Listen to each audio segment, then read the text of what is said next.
Hello दोस्तों, स्वागत है आपका हमारे चैनल पर, जहां हम आपको किताबों का ज्ञान सरल और रोचक तरीके से पहुंचाते हैं।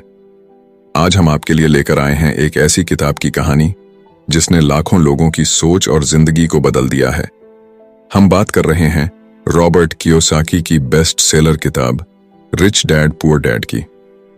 ये किताब आपको पैसे की समझ, फाइनेंशियल एजुकेशन और अमीर बनने की मानसिकता को गहराई से समझने का मौका देती है। इसमें दो डैड्स की कहानियां हैं, एक अमीर डैड और दूसरे गरीब डैड। दोनों के विचार और फैसले किस तरह से उनकी आर्थिक स्थिति को प्रभावित करते हैं, यही इस किताब का मुख्य संदेश है। इस वीडियो में हम आपको रिच डैड पुअर डैड के सबसे जरूरी सिद्धांत और प्रेरणादायक कहानियों को हिंदी में सरल शब्दों में समझाने जा रहे हैं। अगर आप अपनी आर्थिक जिंदगी को बेहतर बनाना चाहते हैं तो ये वीडियो आपके लिए एक गाइड की तरह काम करेगा। इसमें आप जानेंगे कि पैसा आपके लिए कैसे काम कर सकता है, संपत्ति और कर्ज में फर्क क्या होता है, क्यों फाइनेंशियल एजुकेशन आपके स्कूल के सिलेबस से ज्यादा जरूरी है और अमीर लोग अपनी सोच से कैसे अमीर बनते हैं। यदि आपको वीडियो पसंद आए तो इसे लाइक और शेयर करें और हमारे चैनल को सब्सक्राइब करना ना भूलें, क्योंकि हमारा लक्ष्य है कि हम आपको वो ज्ञान दें जो आपकी जिंदगी को एक नई दिशा दे सके। चलिए अब बिना देरी के शुरू करते हैं इस अद्भुत सफर को और जानते हैं कि रॉबर्ट कियोसाकी की इस महान किताब ने हमें क्या सिखाया है। तो बात ऐसी है कि रॉबर्ट कियोसाकी, जो कि इस किताब के लेखक हैं, उनके दो पिता थे। उनके एक पिता जो कि पढ़े लिखे और PhD होल्डर थे, मगर जिंदगी भर गरीबी रहे और गरीबी में ही मरे। इसीलिए ना रॉबर्ट उन्हें पुअर डैड कहते थे। वहीं उनके दूसरे पिता बहुत पढ़े लिखे तो नहीं थे, लेकिन काफी अमीर थे, इसीलिए रॉबर्ट उन्हें रिच डैड बुलाते थे। तो अब यह सोचने की बात है कि किसी भी इंसान के एक ही वक्त में दो पिता कैसे हो सकते हैं। तो इसका जवाब यही है कि उनके गरीब पिता यानी कि रियल पिता का एक ही सपना था कि रॉबर्ट खूब मेहनत से पढ़ाई करने के बाद किसी बड़ी सी कंपनी में नौकरी करके अपने भविष्य को सुरक्षित कर ले। मगर रॉबर्ट के दूसरे पिता जो कि अमीर थे, वो एक्चुअली में रॉबर्ट के दोस्त माइक के पिता थे और वो चाहते थे कि रॉबर्ट अपनी जिंदगी में कुछ चैलेंजेस को ले, क्योंकि सारे सबक सिर्फ स्कूल में ही नहीं सीखे जाते। कुछ सबक ऐसे होते हैं जिन्हें इंसान अपनी जिंदगी के तजुर्बों से ही सीखता है। तो स्कूली पढ़ाई सिर्फ आपको अच्छे ग्रेड्स तो दिला सकती है, लेकिन जिंदगी की पढ़ाई बहुत कुछ सिखाती है। बेशक पढ़ाई लिखाई की अपनी अहमियत है, मगर सिर्फ इसके भरोसे बैठ करके ही सब कुछ हासिल नहीं किया जा सकता। तो चलिए जानते हैं कि एग्जैक्टली हमें क्या करना है और कैसे करना है। उसके लिए पहला सबक कहता है कि अमीर लोग पैसे के लिए काम नहीं करते। सुनने में थोड़ा अजीब है, लेकिन इस लाइन को समझने के लिए ये कहानी आपकी काफी मदद करेगी। तो होता ऐसा है कि एक आदमी था जिसके पास एक गड्ढा था। जब भी उसे अपने गड्ढे से कुछ मेहनत करवानी होती थी तो वो एक गाजर को उसके सामने लटका देता था। उस गाजर को देखते ही गधा उसे खाने के लालच में काम करता चला जाता था। उसे बड़ी उम्मीद थी कि एक दिन वो उस गाजर तक पहुंच ही जाएगा। अभी उस आदमी के लिए तो एक अच्छी खासी तरकीब बन गई काम करवाने की, मगर बेचारे गधे को कभी भी वो गाजर नहीं मिल पाई। अब पूछिए क्यों? क्योंकि वो गाजर बस एक छलावा है। बहुत से लोग ठीक उस गधे की तरह ही होते हैं। वो मेहनत पर मेहनत के लिए चले जाते हैं, इस उम्मीद में कि एक दिन वो अमीर बन जाएंगे, मगर पैसा उनके लिए महज एक सपना बन के रह जाता है। इस सपने के पीछे भागने से आप उस तक कभी नहीं पहुंच सकते। तो पैसे के लिए काम करने की बजाय पैसे को अपने लिए काम करने दीजिए। जब आप अमीर बनना चाहते हैं तो सिर्फ पैसे कमाने के लिए काम ना करें, क्योंकि जिस तरीके से हम अमीर बनने की राह में कदम बढ़ाते हैं, हमारा डर और लालच हम पर हावी होने लगता है कि कहीं हम गरीब के गरीब ही ना रह जाएं। बस इसी डर से हम और ज्यादा मेहनत करने में जुट जाते हैं। फिर हमारा लालच हम पर हावी होने लगता है। हम उन सारी खूबसूरत चीजों की कल्पना करने लगते हैं जो पैसे से हासिल की जा सकती हैं। अब यही डर और लालच हमें ऐसे चक्कर में उलझा देता है जो कि कभी भी खत्म नहीं होता। तो हम अब और मेहनत करते हैं कि और ज्यादा कमा सके, और फिर हमारा खर्च भी उसी हिसाब से बढ़ने लगता है। तो इसी को अमीर डैड राइट रेस कहते हैं। अब इसका नतीजा ये हुआ कि हम पैसे कमाने के लिए हद से ज्यादा मेहनत करते हैं, खर्च करते हैं, और ये एक ट्रैप है, यानी कि ये एक जाल है और आपको लालच और डर का ये ट्रैप अवॉइड करना है, क्योंकि हम में से ज्यादातर लोग जो अमीर होना चाहते हैं वो इसी ट्रैप का शिकार हो जाते हैं। तो पैसे के पीछे मत भागिए, बल्कि पैसे को अपने पीछे भागने के लिए मजबूर कर दीजिए। आपकी नौकरी लगी है तो आप काम पर यह सोच करके मत जाइए कि हर महीने आपको एक पे चेक लेना है, क्योंकि वो पे चेक आपके सारे बिल्स मुश्किल से ही भर पाता है। वैसे ये हर महीने की कहानी बन जाती है। फिर तंग आकर के आप कोई दूसरी नौकरी ढूंढ करके और ज्यादा मेहनत करने लगते हैं, लेकिन तब भी आप पैसे के लिए ही काम कर रहे होते हैं, और यही वजह है कि आप कभी भी अमीर नहीं बन पाते। सच का सामना कीजिए। आपकी जवाबदेही खुद के लिए है, ना कि दूसरों के लिए। तो आपके जो भी सवाल है वो आप खुद से पूछिए, क्योंकि उनका जवाब सिर्फ आपके ही पास है।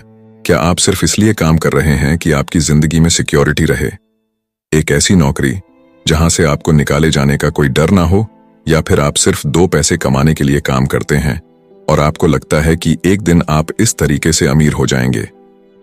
क्या बस यही आपको सेटिस्फाई करने के लिए काफी है? अगर आपका जवाब हाँ है, तो मुझे आपकी सोच पर बड़ा अफसोस है, क्योंकि आपने जो अमीर बनने का सपना देखा है ना, वो कभी पूरा नहीं होने वाला। आप हमेशा गरीबी में ही जिएंगे। लेकिन अगर आपका जवाब ना है, तो आपका पहला कदम यह होगा कि सबसे पहले आप अपने मन से डर को हटा दीजिए, क्योंकि ज्यादा पैसा ना कमा पाने का डर और लालची आपको बगैर सोचे समझे काम करने के लिए मजबूर करता है, और हमारा यही कदम हमें नाकामयाबी की तरफ धकेलता है। बेशक हम सबके अंदर डर और चाहत की भावना होती है, और ये नेचुरल है, लेकिन उन्हें खुद पर इतना हावी ना होने दीजिए कि हम उनके बस में होकर के उलटे सीधे फैसले लेने लग जाएं। बेहतर होगा कि हम जो भी करें पहले उसके बारे में खूब सोच लें। हमेशा दिल से नहीं बल्कि दिमाग से काम ले। हर सुबह अपने आप से पूछिए कि क्या आप उतना कर पा रहे हैं जितना कि आपको करना चाहिए। क्या आप अपनी पोटेंशियल का पूरा इस्तेमाल कर पा रहे हैं? आम लोगों की तरह सोचना छोड़ दीजिए, जो काम सिर्फ और सिर्फ पैसे के लिए करते हैं। ये सोचना छोड़ दीजिए कि मेरा बॉस कम पैसे देता है, मुझे ज्यादा मिलना चाहिए, मैं ना इससे ज्यादा कमा सकता हूं। एक बात याद रखिए, आपकी परेशानियों के लिए सिर्फ आप जिम्मेदार हैं, कोई और नहीं। बॉस अगर आपकी सैलरी को नहीं बढ़ा रहा है तो उसे इल्जाम मत दीजिए। जब आप खुद की प्रॉब्लम्स की जिम्मेदारी लेते हैं तो सिर्फ आप ही उसका हल निकाल सकते हैं। और यही वो पहला सबक और पहला प्रिंसिपल है जो कि आमिर डैड ने रॉबर्ट को सिखाया। इस सबक का एक पार्ट ये भी था कि अमीर डैड ने उन्हें एक कन्वीनियंस स्टोर में काम करने पर लगा दिया। उन्हें इस काम के कोई पैसे नहीं मिले, वो बस काम करते रहे, और इसका फायदा ये हुआ कि वो अपने दिल से काम में लगे रहे, और इस दौरान कई नए आइडियाज उनके दिमाग में आते रहे। पैसे को अपने पीछे कैसे भगाया जाए, इस बारे में उन्हें कई विचार मिले। उन्होंने देखा कि उस स्टोर की क्लर्क कॉमिक्स बुक के फ्रंट पेज को 2 हिस्सों में फाड़ देती थी। आधा हिस्सा वो रख लेती और आधा हिस्सा फेंक देती थी, तो देर शाम में स्टोर में एक डिस्ट्रीब्यूटर आया करता था। वो कॉमिक्स बुक्स के ऊपरी आधे हिस्से को क्रेडिट के लिए लेता, पर बदले में नई कॉमिक्स बुक्स दे जाया करता। तो एक दिन उन्होंने उस डिस्ट्रीब्यूटर से पूछा कि क्या वो पुरानी कॉमिक्स बुक्स ले सकते हैं। वो इस शर्त पर मान गया कि वो उन कॉमिक्स को बेचेंगे नहीं। ये उनके दिमाग में बिजनेस का एक नया आइडिया था। उन्होंने वो पुरानी कॉमिक्स बुक्स अपने दोस्तों और बाकी बच्चों को पढ़ने के लिए किराए पर देनी शुरू कर दी। बदले में वो हर किताब का 10 सेंट किराया वसूल करते थे। हर किताब सिर्फ 2 घंटे के हिसाब से पढ़ने के लिए दी जाती थी, तो असल मायनों में वो उन्हें बेच नहीं रहे थे। उन्हें उस गैराज पर काम भी नहीं करना पड़ा जहां से वो कॉमिक्स किराए पर देते थे। उन्होंने माइक की बहन को काम पर रखा, जिसके लिए उसे हर हफ्ते $2 दिया जाता, तो एक ही हफ्ते में उन्होंने $9.5 कमाए। और इस तरह उन्होंने सीखा कि पैसे को खुद के लिए काम करने दो, न कि आप पैसे के लिए काम करो। तो इसी के साथ अब आगे है दूसरा सबक, जो कहता है कि फाइनेंशियल लिटरेसी क्यों सिखाई जाए। कहने का मतलब यह है कि 1923 यानी कि 1923 में एज वाटर बीच होटल शिकागो में एक मीटिंग हुई। दुनिया के बहुत से लीडर और बहुत ही अमीर बिजनेसमैन इस मीटिंग का हिस्सा बने। इनमें से थे एक बहुत ही बड़ी स्टील कंपनी के मालिक चार्ल्स शवाब और सैमुअल इंसुल, जो कि उस वक्त की लार्जेस्ट यूटिलिटी प्रेसिडेंट थे, और बाकी कई और भी बड़े बिजनेसमैन। तो इस मीटिंग के 25 साल बाद इनमें से कई लोग गरीबी से मरे, कुछ ने खुदकुशी कर ली, और भी कईयों ने तो अपना दिमागी संतुलन तक खो दिया था। तो असल बात यह है कि लोग पैसे कमाने में इतने मशगूल हो जाते हैं कि वो ये खास बात सीखना भूल जाते हैं कि पैसे को रखा कैसा जाए। आप चाहे जितना मर्जी पैसा कमा लें, उसे बनाए रखना असली बात है।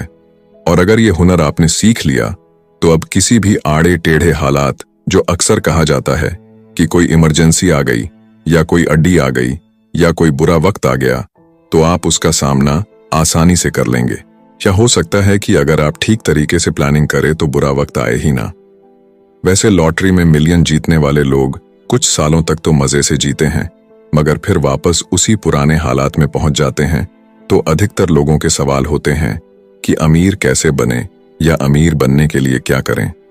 इन सवालों के जवाब से अधिकतर लोगों को निराशा ही होती है, मगर इसका सही जवाब होगा कि पहले आप फाइनेंशियल लिटरेट बनना सीखें।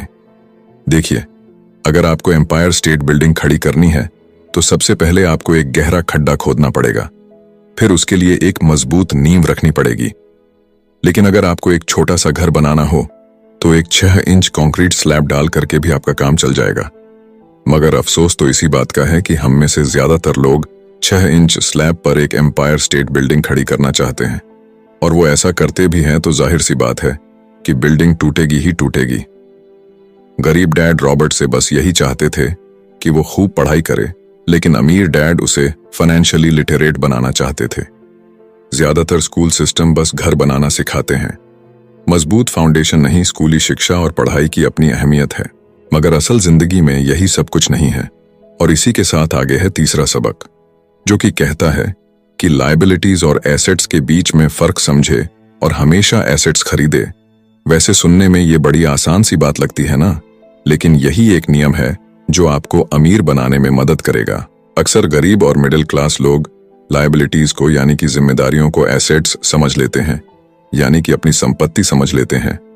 मगर अमीर जानता है कि असल में एसेट्स होते क्या हैं, और वो वही खरीदता है अमीर डैड।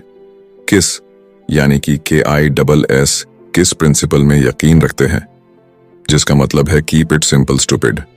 उन्होंने लेखक और उसके दोस्त माइक को यही सिंपल बात सिखाई, जिसकी बदौलत वो इतनी मजबूत फाउंडेशन रखने में कामयाब रहे। इसी की यही सिंपल बात है कि लायबिलिटीज यानी कि अपनी जिम्मेदारियों और एसेट्स यानी कि संपत्ति के बीच में फर्क को समझे और एसेट्स खरीदे। लेकिन अगर ये इतना ही सिंपल है तो हर आदमी अमीर होता है ना। मगर यहाँ पर मामला उल्टा है। ये एक्चुअली में इतना सिंपल है कि हर कोई इस बारे में सोचता तक नहीं है। लोगों को लगता है कि उन्हें लायबिलिटीज और एसेट्स के बीच में फर्क पता है, मगर उन्हें सिर्फ लिटरेसी के बारे में मालूम है, फाइनेंशियल लिटरेसी के बारे में नहीं। मतलब ये कि इनकम स्टेटमेंट को प्रॉफिट और लॉस का स्टेटमेंट मानकर चलना चाहिए। इसका सिंपल सा मतलब है कि इनकम यानी कि आपके पास कितना पैसा आया, और एक्सपेंस यानी कि आपके पास से कितना पैसा खर्च हुआ। बैलेंस शीट एसेट्स और लायबिलिटीज के बीच बैलेंस बताती है। बहुत से पढ़े लिखे अकाउंटेंट को भी ये पता नहीं होता है कि आखिर बैलेंस शीट और इनकम स्टेटमेंट कैसे एक दूसरे से जुड़े हैं। और अगर हम इस बात को समझना चाहें तो एसेट्स वो चीजें होती हैं जो आपके लिए पैसे कमाने का काम करती हैं। मान लीजिए आप कोई घर खरीद करके उसे किराए पर देते हैं, तो उसी किराए से आप वो लोन भी चुका सकते हैं जो आपने घर खरीदने के लिए लिया था। अब घर भी आपका हुआ और उससे मिलने वाला किराया भी। इसके उलट लायबिलिटीज आपकी जेब से पैसे खर्च करवाती है, जैसे कि घर खरीद करके उसमें रहने से आपको कोई किराया नहीं मिलने वाला। तो अब आप समझ गए होंगे कि अगर अमीर बनना है तो एसेट्स खरीदिए, और गरीब ही रहना है तो लायबिलिटीज। अमीर लोगों के पास ज्यादा पैसा इसलिए होता है कि वो इस KISS keep it simple stupid principle पर यकीन करते हैं। वहीं दूसरी तरफ गरीब लोग इस प्रिंसिपल को ठीक से समझ ही नहीं पाते। इसीलिए इस बात पर जोर दिया जा रहा है कि सिर्फ लिटरेट नहीं बल्कि फाइनेंशियल लिटरेट बनिए। सिर्फ नंबर से कुछ नहीं होता। फर्क तो तब पड़ता है जब आप अपनी कहानी खुद लिखे। अधिकतर परिवारों में देखा गया है कि जो मेहनती होता है उसके पास पैसा भी ज्यादा होता है, मगर उसका फायदा क्या जब सारा पैसा लायबिलिटीज में ही खर्च हो जाए। तो आइए समझते हैं कि मिडिल क्लास आदमी अपना पैसा किस तरीके से खर्च करता है, और अगर यही उनका तरीका रहता है तो सारी जिंदगी वो मिडिल क्लास ही बनकर रहेंगे, या क्या पता उससे भी नीचे चले जाएं, क्योंकि आप देख सकते हैं कि उनका सारा पैसा लायबिलिटीज यानी कि जिम्मेदारियों में ही खर्च हो रहा है। कभी मोर्टगेज, कभी रेंट, कभी car loan, house loan, credit card का बिल फीस, बिजली का बिल और भी ना जाने क्या क्या, उनकी सारी कमाई इसी में खर्च हो जाती है। दूसरी ओर गरीब लोग हैं जिनकी कोई लायबिलिटी तो नहीं है, मगर उनके कोई एसेट्स भी तो नहीं होते। वो भी पैसा कमाते हैं, सैलरी पाते हैं, मगर हर रोज के खर्चों में उनका सारा पैसा उड़ जाता है। माना कि एक गरीब आदमी $1000 कमाता है, उसमें से $300 वो अपने छोटे से घर के किराए में खर्च करता है, $200 उसके आने जाने का किराया, $200 टैक्स और $300 खाने और कपड़ों में खर्च हो जाता है। तो अब उसके पास बचा क्या? कुछ भी नहीं, और कभी कभी तो उधार लेकर के भी उसे काम चलाना पड़ता है, जिससे कि वो और भी ज्यादा गरीब हो जाता है। इसके विपरीत अमीर लोग एसेट्स खरीद के रखते हैं, फिर उनके वो एसेट्स उन्हें और पैसा कमा कर देते हैं। उनकी कमाई इस तरह 2 से 4, 4 से 8 होती जाती है। अधिकतर अमीर लोग दिमाग से काम लेते हैं और वो घर लोन पर लेकर उसे किराए पर लगा देते हैं। बिना मेहनत के हर महीने किराया मिलता है, जिससे वो अपना लोन भी चुकता कर लेते हैं। इसे कुछ यूं समझते हैं, आप मानिए कि लोन की इंस्टॉलमेंट $1 है, तो ये अपने घर का $2 किराया वसूल करेंगे, $1 बैंक को देंगे, $1 अपनी जेब में तो हो गया ना, बिना मेहनत के पैसा कमाना। तो एक्चुअली में अमीर डैड और गरीब डैड के बीच बस सोच का फासला है। अपना पैसा कैसे खर्च करें, सिर्फ यही मुद्दे की बात है और कुछ नहीं। 1966 के दिनों में अगर बच्चों से पूछा जाता था कि वो बड़े होकर क्या बनेंगे, तो सबके पास यही जवाब होता था कि वो अच्छे ग्रेड्स लाएंगे और डॉक्टर बनेंगे, इंजीनियर बनेंगे। तब सबको यही लगता था कि अच्छे ग्रेड्स लेकर के वो बहुत पैसा कमा सकेंगे। हालांकि उनमें से बहुत बच्चे आज बड़े होकर के डॉक्टर बन चुके हैं। बावजूद इसके उनमें से काफी लोग आज भी फाइनेंशियली स्ट्रगल करते नजर आएंगे, क्योंकि उन्हें हमेशा यही लगा कि ज्यादा पैसा कमाने से उनकी सारी परेशानियां दूर हो जाएंगी। मगर आज के दौर में ऐसा नहीं है। आज बहुत से बच्चे फेमस एथलीट बनना चाहते हैं, या फिर सीईओ, या फिर कोई मूवी स्टार या रॉक स्टार, क्योंकि उन्हें पता है कि सिर्फ अच्छी पढ़ाई और अच्छे ग्रेड्स के भरोसे बैठ करके वो करियर में सक्सेस नहीं पा सकते। आजकल फाइनेंशियल नाइटमेयर बहुत आम हो गया है। अक्सर नए शादीशुदा जोड़े ये सोचते हैं कि उनकी सैलरी अब डबल हो जाएगी, क्योंकि दोनों जने कमा रहे हैं। एक छोटे से घर में रहते हुए वो अब बड़े घर के सपने देखते हैं, इसीलिए वो पैसा बचाना शुरू कर देते हैं। इसकी वजह से उनका सारा ध्यान सिर्फ अपना कैरियर बनाने पर होता है। उनकी कमाई बढ़ने लगती है तो जाहिर है उसी हिसाब से खर्चे भी बढ़ेंगे। तो मुद्दा मामला ऐसा है कि अब जब आप फाइनेंशियल लिटरेट हुए बिना पैसा बनाते हैं या बिना सोचे समझे उसे खर्च करते हैं, तो होता यह है कि आप पहले से भी ज्यादा खर्चा करने लगते हैं।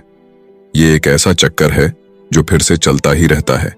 नई जोड़े ने अब इतना पैसा कमा लिया है कि वो एक बड़ा घर खरीद सके। उन्हें तो यही लगेगा कि वो अब थोड़े अमीर हो गए हैं, मगर असलियत तो ये है कि बड़े घर के साथ उन्होंने नई लायबिलिटीज भी खरीद ली है। उनके कैश फ्लो में अब प्रॉपर्टी टैक्स का खर्च बढ़ गया है। अब उन्हें एक नई गाड़ी भी चाहिए, फर्नीचर भी चाहिए, सब कुछ नया। उनकी लायबिलिटीज बढ़ती ही चली जा रही है, और ज्यादातर होता यही है कि इनकम के साथ साथ खर्चे भी बढ़ने लगते हैं। फिर एक दिन अचानक इस सच्चाई का खुलासा होता है, मगर तब तक हम इस राइट रेस में बुरे तरीके से फंस चुके होते हैं। फिर ऐसे ही लोग हमारे लेखक रॉबर्ट के पास आकर के पूछते हैं कि अमीर कैसे बना जाए। अब यही सवाल तो मुसीबत की जड़ है, क्योंकि सबको लगता है कि पैसा ही हर चीज का इलाज है। ये मानना ही एक बड़ी गलती है।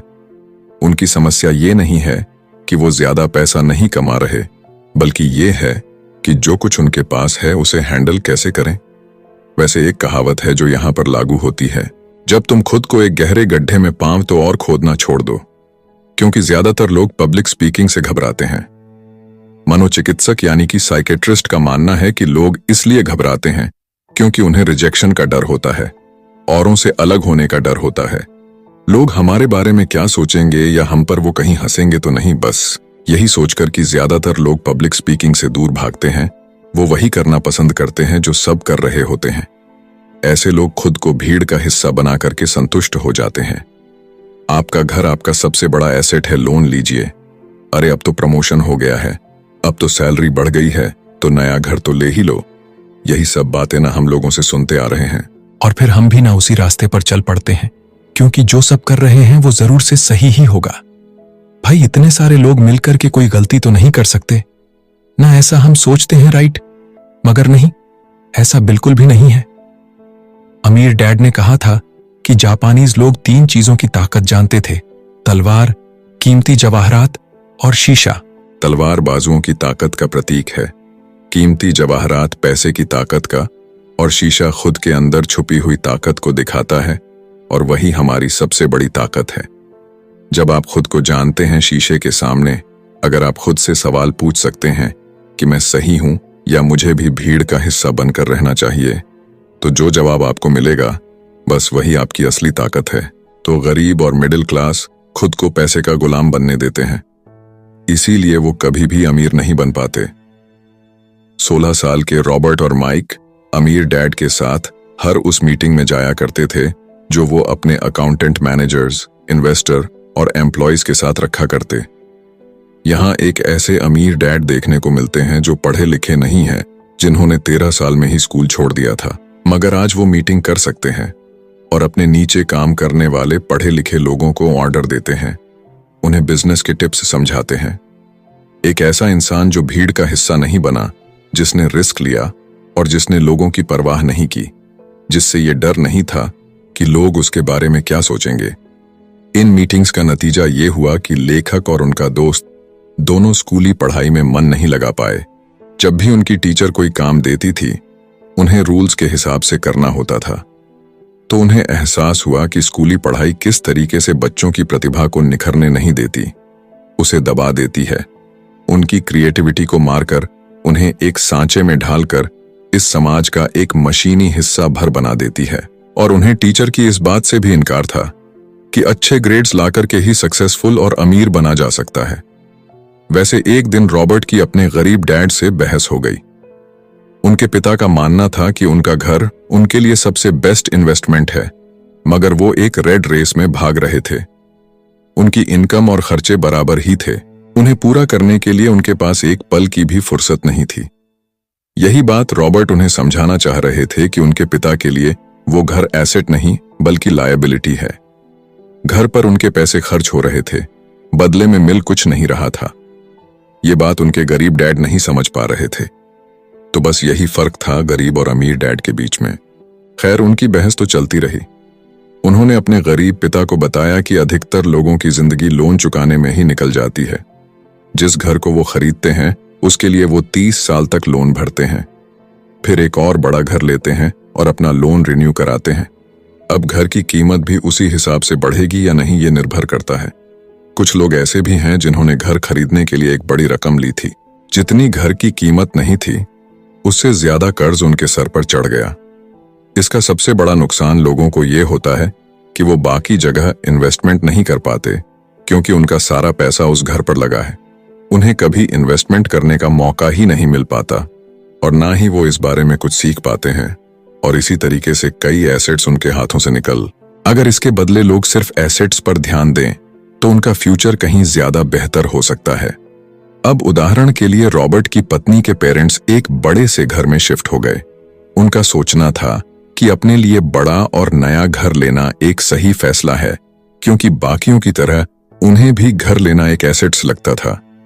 अगर वो ये जान करके हैरान रह गए कि उस घर का प्रॉपर्टी टैक्स $1000 था, ये उनके लिए बहुत ही बड़ी कीमत थी।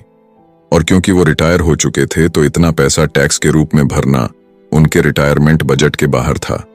बेशक हम ये नहीं कह रहे कि आप एक नया घर ना लें, बल्कि हम समझाना चाहते हैं कि जितने पैसे से आप एक बड़ा घर लेंगे, उतने पैसे आप किसी एसेट में इन्वेस्ट करें तो बेहतर होगा। आपका एसेट आपके लिए कमाई करेगा और कुछ ही समय के बाद आपके पास इतना पैसा होगा कि आप आसानी से मनपसंद घर ले पाएंगे, और वो भी बिना किसी लोन के। तो अब सवाल यह है कि अमीर और ज्यादा अमीर क्यों होते रहते हैं, वही मिडिल क्लास आगे क्यों नहीं बढ़ पाते? इसके पीछे भी ना एक वजह है, और कारण एकदम सिंपल है। अमीर एसेट खरीदते हैं जो कि उनका पैसा दुगना करता रहता है। उस पैसे से उनके सारे खर्चे मजे में निपट जाते हैं। और मिडिल क्लास क्या करते हैं? वो तो बस महीने की एक तारीख का इंतजार करते हैं। जब उनकी सैलरी आई तो सारी की सारी सैलरी तो खर्चों को पूरा करने में खत्म हो जाती है, तो इन्वेस्टमेंट कहां से होगा? और फिर जब सैलरी बढ़ती है तो उस पर टैक्स भी बढ़ जाता है, और उसी हिसाब से बाकी खर्चे भी।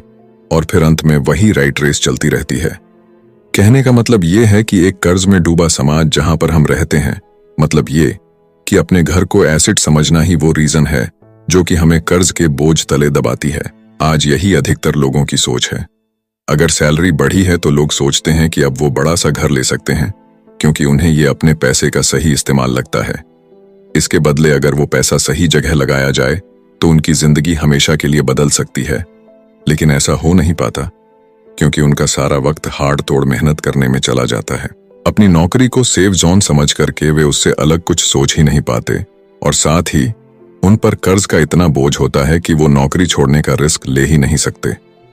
अब जरा खुद से सवाल कीजिए कि आज आप नौकरी छोड़कर बैठ जाते हैं तो कितने दिन आपका गुजारा चलेगा? क्योंकि अगर आप फाइनेंशियली लिटरेट नहीं है, अगर आपने सारी उम्र सिर्फ सैलरी के भरोसे ही काटी है और एसेट्स के बदले आपने लायबिलिटीज पाल ली है, तो यकीनन आपकी जिंदगी बहुत ही कड़ी चुनौती है।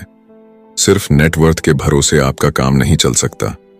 नेटवर्थ बताता है कि आपके पास वाकई में कितना पैसा है, चाहे वो गैराज में पड़ी पुरानी कार के रूप में ही क्यों ना हो।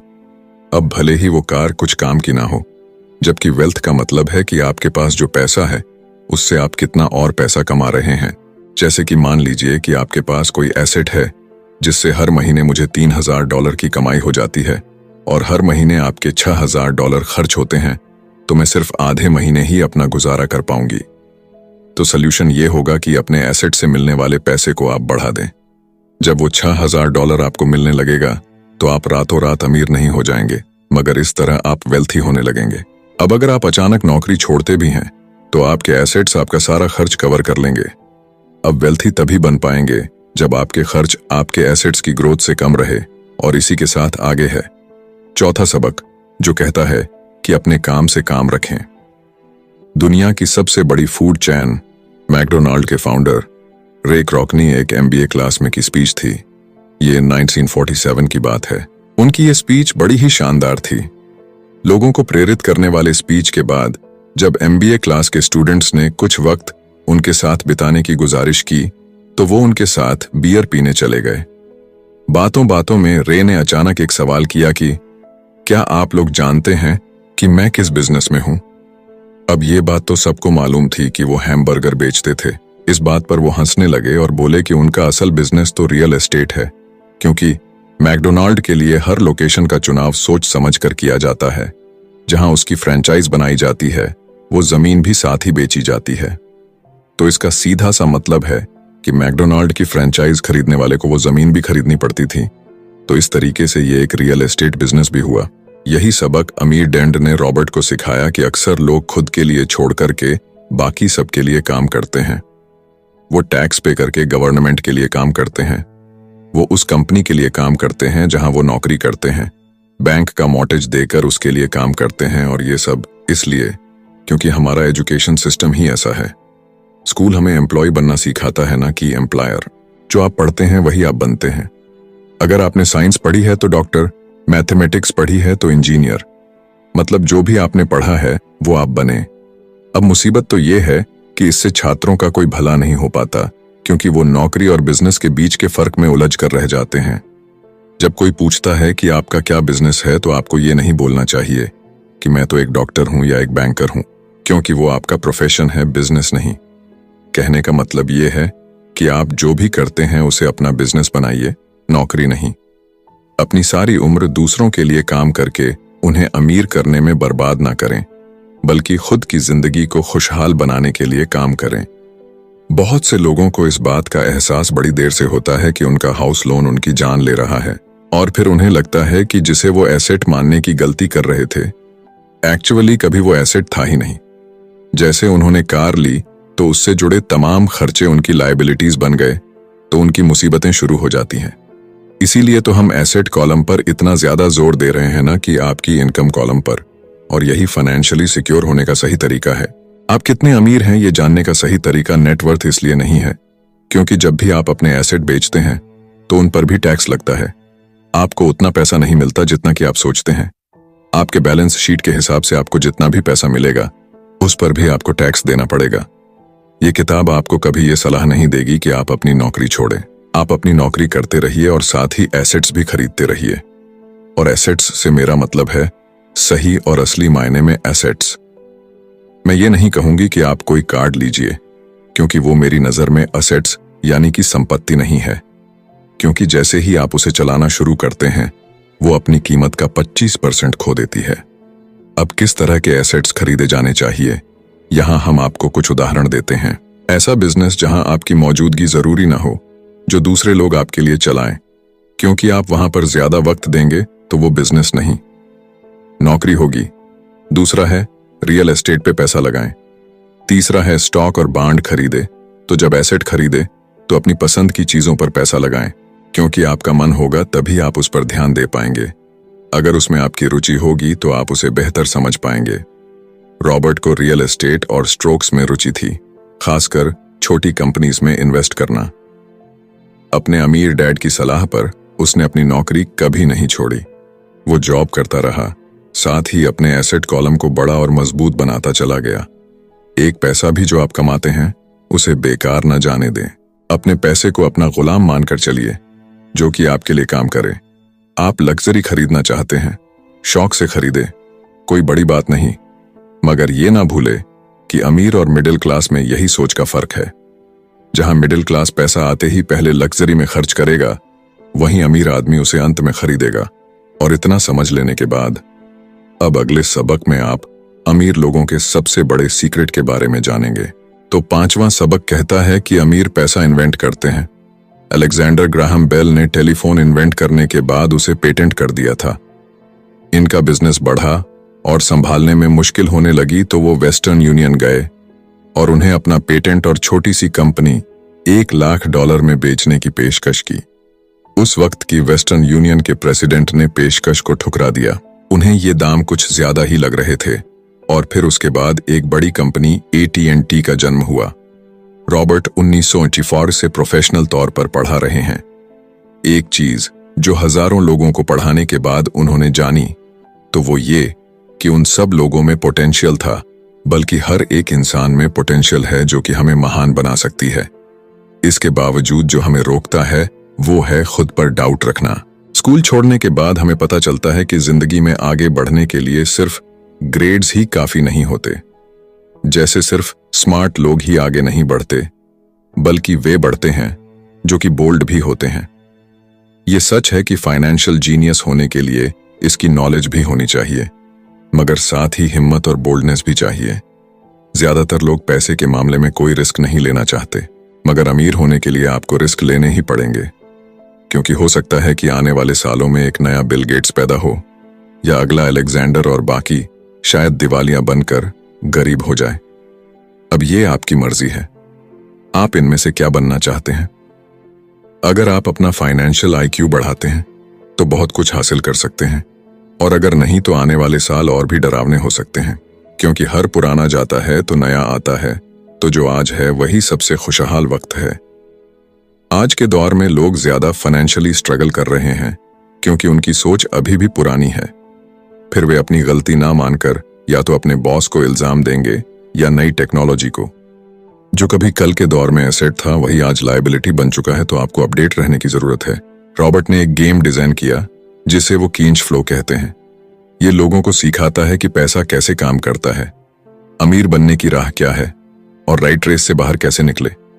ये सारी चीजें इस गेम से समझाने की कोशिश की गई है। एक दिन एक औरत आई। गेम खेलने के दौरान उसने एक बोर्ड कार्ड जीता, जिसका मतलब था कि उसने उस गेम में एक बोर्ड जीती। वो औरत बड़ी खुश हुई, मगर जब उसे पता चला कि वोट लेने के लिए तो उसे एक बड़ी रकम टैक्स भरनी होगी, तो उसकी खुशी गायब हो गई। वो वोट उसके लिए अब एसेट नहीं बल्कि लायबिलिटी बन गई। उसे पता चला कि ऐसे तो ये वोट उसकी जान ही ले लेगी। उसे ये आइडिया समझ में ही नहीं आया और रिफंड की मांग की। उसे उसके पैसे वापस मिल गए और वो चली गई, मगर बाद में उसने फोन करके बताया कि उसे अब गेम का आइडिया कुछ समझ में आने लगा था। वो उस गेम से अपनी लाइफ को जोड़ करके देख पा रही थी। पैसा कैसे काम करता है, इस बात को समझ ना पाने की वजह से उसका गुस्सा जायज था। हम भी अक्सर यही करते हैं। जो बात हमारी समझ से परे होती है उस पर गुस्सा आता है और हम जिंदगी की हर परेशानी के लिए उसे ब्लामे करना शुरू कर देते हैं। मगर अगर ठंडे दिमाग से सोचे तो ये तरीका एकदम गलत होगा। बेहतर होगा कि हम उन्हें समझने की कोशिश करें तो गेम ऑफ लाइफ जीत सकते हैं। बहुत से लोग कैश फ्लो गेम में खूब पैसा जीतते हैं, फिर उन्हें समझ ही नहीं आता कि उस पैसे का क्या करें, तो वो हैरान होने लगते हैं। इसकी वजह है उनकी पुरानी सोच जो आगे नहीं बढ़ने देती, और फिर वो बाद में सारा पैसा ही हार बैठते हैं। कुछ लोग कहते हैं कि वे हार गए क्योंकि उनके पास सही पत्ते नहीं थे। बहुत से लोग इस तरह जिंदगी में सही मौकों की तलाश में बैठे रहते हैं। कुछ लोग तो सही मौका मिलता भी है तो उसका फायदा नहीं उठा पाते क्योंकि वो कहेंगे कि उनके पास पैसा ही नहीं था। अब कुछ ऐसे भी होते हैं जिन्हें पैसा और मौका दोनों मिले, फिर भी वो कुछ हासिल नहीं कर पाए क्योंकि एक्चुअली में वो समझ ही नहीं पाए कि ये एक अपॉर्चुनिटी है। फाइनेंशियल इंटेलिजेंस का मतलब है कि आप पैसे को लेकर कितने क्रिएटिव हो सकते हैं। अगर आपको मौका मिलता है तो बगैर पैसे के आप क्या करेंगे, और अगर पैसा है मगर मौका नहीं तो उस सूरत में आप क्या करेंगे। ये सब आपकी फाइनेंशियल इंटेलिजेंस पर निर्भर करता है। ज्यादातर लोग इस बात का एक ही सॉल्यूशन जानते हैं कि खूब मेहनत करके खूब पैसा कमाया जाए, लेकिन आपको सीखना है कि अपने लिए मौका कैसे पैदा किया जाए, न कि उसके इंतजार में बैठे रहे। सबसे खास बात अमीरों की जो है वो ये है कि उन्हें पता है कि पैसा असली चीज नहीं है। असली चीज है इसका सही मतलब जानना, ये जान लेना कि जो हमें चाहिए वो हम इससे बना सकते हैं। हमारा दिमाग हमारे लिए सबसे बड़ा एसेट होता है। यही हमें सुपर रिच बना सकता है या सुपर पुअर, निर्भर करता है कि हम कैसे इसका इस्तेमाल करें। जो लोग सफल हैं उनके साथ कदम मिलाकर चलना है तो आपको ये सीखना पड़ेगा कि पैसा बढ़ाने की चाहत को खुद के अंदर कैसे पैदा करें। आपको अपने सबसे बड़े एसेट यानी कि आपके दिमाग को इन्वेस्ट करने की जरूरत है। आपको फाइनेंशियली इंटेलिजेंट होना पड़ेगा। तो आइए इसे हम समझते हैं एक उदाहरण से। 1990 के दशक में एरिज़ोना और फिनिक्स के आर्थिक हालात बुरे चल रहे थे। वहां के लोगों को हर महीने $100 बचाने की सलाह दी जा रही थी। बुरे वक्त के लिए पैसा बचाने का विचार कुछ हद तक सही भी है, मगर उस पैसे का क्या फायदा जो आप जमा करते जाते हैं। इससे तो अच्छा है कि उनका कुछ हिस्सा इन्वेस्ट किया जाए जो कि आगे चलकर आपको फायदा दे। खैर, बात करते हैं एरिज़ोना और फिनिक्स के लोगों की जो आर्थिक तंगी झेल रहे थे। ऐसे में इन्वेस्टर को ये एक बढ़िया मौका लगा। लोग जो अपनी प्रॉपर्टी अपने पौने दामों में बेच रहे थे उसे कई इन्वेस्टर्स ने हाथों हाथ खरीद लिया। रॉबर्ट ने भी $75,000 की कीमत वाला एक घर सिर्फ $20,000 में खरीद लिया। इसके बाद उन्होंने अर्तोनी के ऑफिस में एक ऐड दिया, $75,000 वाला घर सिर्फ $60,000 में। बस इसे लेने के लिए ग्राहक टूट पड़े। रॉबर्ट का फोन बजना बंद ही नहीं हो रहा था कि ये पैसा उनको उस एसेट से मिलने जा रहा था जो उन्होंने प्राइमरी नोट के रूप में ग्राहक से लिया था, और उन्हें ये पैसा कमाने में केवल 5 घंटे लगे। उन्होंने जो $40,000 इन्वेंट करे वो उनके एसेट कॉलम से क्रिएट हुए थे, और बगैर टैक्स के उन्होंने अचानक ही मिले एक मौके का फायदा उठाकर ये पैसा क्रिएट अपने इनकम कॉलम में ऐड कर लिए। कुछ सालों के बाद ही उनके इस बिजनेस ने इतना पैसा क्रिएट किया कि उनकी कंपनी की कार, गैस, इंश्योरेंस, क्लाइंट के साथ डिनर ट्रिप और बाकी चीजें सब कवर हो गईं। जब तक गवर्नमेंट उन खर्चों पर टैक्स लगाती, इनमें से ज्यादातर चीजें प्री टैक्स एक्सपेंसेस में खर्च हो चुकी थीं। कुछ सालों के बाद ही जो घर $60,000 में बिका था अब वो $1,10,000 का था। अभी भी उनके पास कुछ मौके थे, मगर वो इतने कम थे कि उनके लिए रॉबर्ट को एक वैल्यूएबल एसेट लगाना पड़ता, और अपना वक्त भी तो वो आगे बढ़ गए। उन्हें अब नए मौकों की तलाश करनी थी। अब आप एक सवाल खुद से कीजिए, मेहनत करना भी बहुत मेहनत का काम है। 50% टैक्स भरिए और बाकी बचाइए। अब वो सेविंग्स आपको 5% इंटरेस्ट देगी, और फिर उस पर भी आप और टैक्स भरे। इससे तो अच्छा होगा कि आप अपना पैसा और टाइम अपने सबसे पावरफुल एसेट यानी कि अपने दिमाग पर इन्वेस्ट करें और फाइनेंशियली इंटेलिजेंट बने। ये दुनिया कभी भी एक सी नहीं रहती, जो आज या कल नहीं होगा।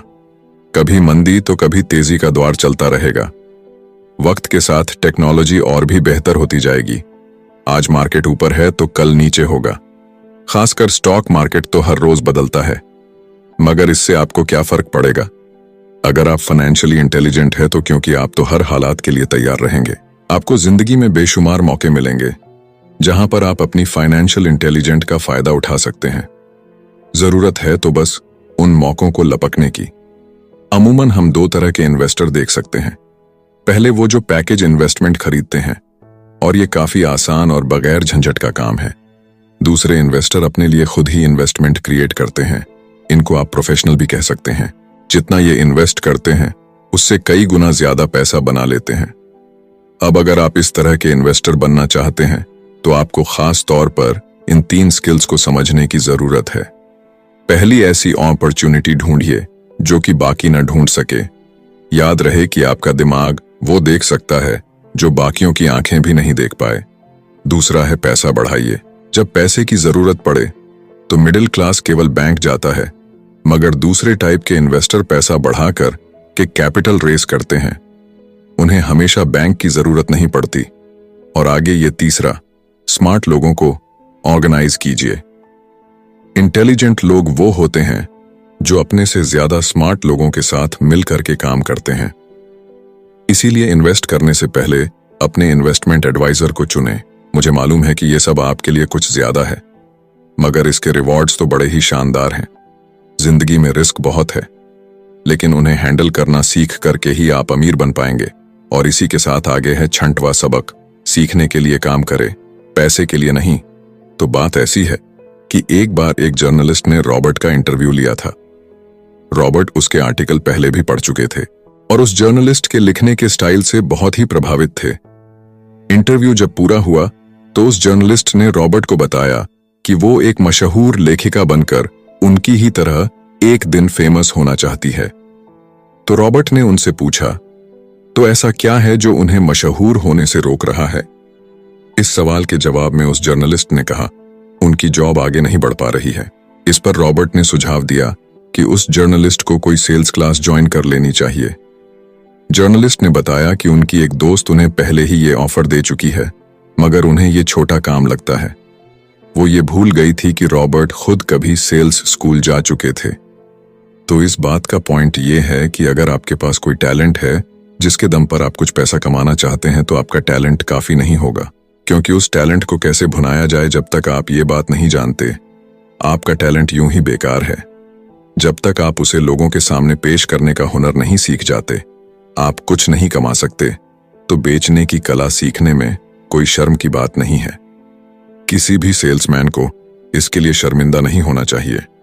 एक तो सबसे बड़ा फर्क अमीर डैड और गरीब डैड के बीच में था, वो ये है कि गरीब डैड हमेशा नौकरी की चिंता करते थे कि जॉब हमेशा सिक्योर रहे, क्योंकि एक सेफ जॉब ही उनके लिए सब कुछ थी। जबकि अमीर डैड हमेशा सिर्फ और सिर्फ कुछ सीखने पर जोर देते थे। अमीर बनने के लिए आपको बहुत कुछ सीखना पड़ेगा। इसके अलग पहलू को देखें तो स्कूल हमें रिवॉर्ड करते हैं किसी एक ही खास चीज में महारत के लिए। इसका एक उदाहरण देखिए, जब डॉक्टर मास्टर की डिग्री लेते हैं तो उसके बाद किसी एक स्पेशल फील्ड में डॉक्टरेट करते हैं, जैसे कि पीडियाट्रिक या कुछ और। मतलब एक छोटे से विषय पर उन्हें बहुत पढ़ना पड़ता है उस फील्ड में महारत के लिए, और यही उनका रिवॉर्ड होता है। ऐसे ही बहुत कुछ जानने के लिए जो थोड़ा बहुत आप सीखते हैं, वो नॉलेज तभी आएगी जब आप अलग अलग कंपनीज के लिए काम करेंगे, दुनिया की अलग अलग चीजों को जाएंगे, चीजें कैसे काम करती है, ये सभी बातें अनुभव करेंगे, तभी आपकी नॉलेज बढ़ेगी। शायद यही वजह थी कि अमीर डैड छोटे रॉबर्ट और माइक को अपने साथ लेकर जाते थे जब वे अपने डॉक्टर, अकाउंटेंट्स, लॉयर या किसी प्रोफेशनल से मिलने जाते। जब रॉबर्ट ने मैरिन कॉर्प्स ज्वाइन करने के लिए अपनी हाई पेइंग जॉब छोड़ी, तो उसके गरीब मगर पढ़े लिखे पिता समझ नहीं पा रहे थे कि रॉबर्ट ने ऐसी शानदार नौकरी क्यों छोड़ी। वे गलत तरह से इस फैसले से सख्त निराश हुए। रॉबर्ट ने उन्हें समझाने की हर मुमकिन कोशिश की कि उनका ऐसा करना क्यों जरूरी था, मगर उन्हें तो ये बात हजम ही नहीं हो रही थी। रॉबर्ट ने उन्हें कहा कि वो सीखना चाहते हैं कि खुले आसमान में कैसे उड़े। उन्हें जानना था कि वर्कर्स की टीम को कैसे हैंडल किया जाए। किसी भी कंपनी को अपने बलबूते पर चलाना कितना मुश्किल काम है। रॉबर्ट ये सब सीखना चाहते थे। वियतनाम से लौटने के बाद रॉबर्ट ने अपनी जॉब से रिजाइन कर दिया और जेरोक्स कॉर्प्स को ज्वाइन कर लिया। उन्हें यह नौकरी किसी फायदे के लिए नहीं चाहिए थी। वो इतने शर्मीले थे कि किसी को कुछ भी बेचने के ख्याल से ही उन्हें पसीना आ जाता। अपनी इसी कमी को दूर करने के लिए उन्होंने जेरोक्स के सेल्स ट्रेनिंग प्रोग्राम की शिक्षा ली। इसके बाद रॉबर्ट ने खुद अपनी कंपनी की शुरुआत की और अपना पहला शिपमेंट भेजा। वे अगर इसमें नाकामयाब रहते तो पक्का दिवालिया हो जाते, लेकिन उन्होंने ये रिस्क लिया और अपने अमीर डैड की सीख को याद रखा कि बेशक आप 30 की उम्र से पहले दिवालिया होने का रिस्क ले सकते हो, क्योंकि इस उम्र में आपको रिकवर होने का मौका भी मिल जाता है। ज्यादातर एम्प्लॉय अपने वर्कर्स को इतना तो पे करते हैं कि वो काम छोड़कर ना जाए, और ज्यादातर वर्कर भी जी फाड़ करके इसलिए मेहनत करते हैं कि वो काम से निकाले ना जाए। इसीलिए तो उन्हें सिर्फ अपनी सैलरी और कंपनी से मिलने वाले फायदों से ही मतलब होता है। इस सोच के साथ उनके कुछ साल तो बढ़िया गुजरते हैं, मगर ये लंबे समय तक काम नहीं करता। तो क्यों ना आप वो सब कुछ अभी सीखें जो आप सीखना चाहते हैं, इससे पहले कि आप कोई एक खास प्रोफेशन अपने लिए चुनें, क्योंकि अगर एक बार आपने अपना प्रोफेशन चुन लिया तो आप हमेशा के लिए उसी में बंध कर रह जाएंगे। तो दोस्तों, इसी के साथ ये समरी यहीं पर समाप्त होती है। धन्यवाद।